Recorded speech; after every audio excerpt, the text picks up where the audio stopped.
Alright, let's start with the overview. God Eater is based on a series of Japanese games by the same name. And speaking of the name, it's kind of a stretch. The show doesn't really have much to do with gods or their consumption, and it's really just meant to sound cool, though how much it succeeds in that regard is debatable.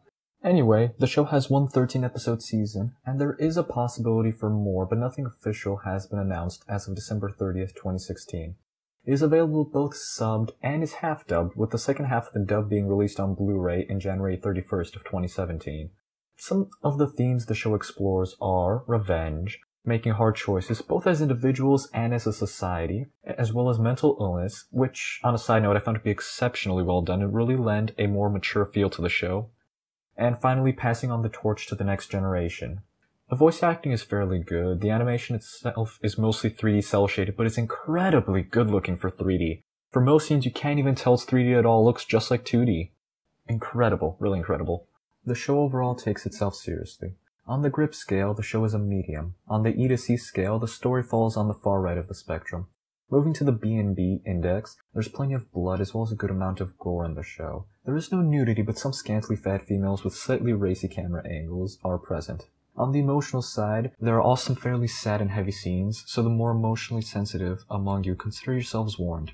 But even with all those, I wouldn't really think of this as sad or depressing anime overall.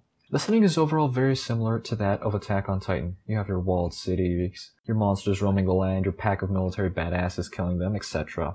You get the point. The main difference is that Attack on Titan has a more medieval vibe, whereas God Eater has a near-future slight sci-fi feel. To be honest, in the beginning, it really seemed like it was just some unimpressive Attack on Titan clone, but this is one of those rare shows where it starts off bad then does a complete 180. The first couple episodes made it seem like it was just another unoriginal shonen, with an overpowered edgy main character that can solve all his problems by getting fired up and screaming passionately until he awakens some latent superpower or something along those lines. But then this anime dashed those expectations epically in an episode that has become one of my all-time favorite in any anime. It ends up being a surprisingly good show that will appeal to a more mature audience than your standard shonen will. The characters are very well fleshed out and three-dimensional for such a short anime. You don't know just how they feel, but you learn a pretty decent amount about those characters, who they care for, what events in their past shape them, what their goals are, what their relationships are, and this is all handled with a good degree of subtleness? Whatever. They have strengths as well as weaknesses and insecurities, and they also change throughout the show. All these factors make them feel more like real people and less like the replaceable archetypes you see in many shows.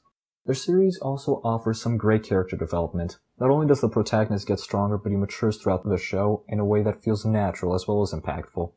The show isn't perfect, however. It has some inconsistencies with the character and enemy strength levels. You have some enemies at the start that are portrayed as so powerful they require an elite team to take them down, and then only barely. But towards the end are almost canon fodder for all the main characters. Even though for most of the characters no reason is given or shown that would suggest they've gotten any stronger. This flaw is by no means a deal breaker and is more of a nitpick, to be honest. Almost all shows have this. Some of the cliches in God Eater are the super giant swords, ridiculously scanty outfits on some of the females, as well as a couple of silly out-of-focus boob covering half the frame shots. Personally, I didn't find these really distract from the show. The ending is solid, it offers a good amount of closure but is still open enough for a second season. I've left a link in the video description that will give up-to-date info on any news of a second season that may arise in the future. Overall, the show gets a solid 7.5 out of 10 from me, and a recommendation. Since like I previously mentioned, the first couple episodes are weak, give it till about episode 6 or so before deciding whether the rest of the anime is for you. If you like this video, leave a like down below and subscribe for more. See you next time!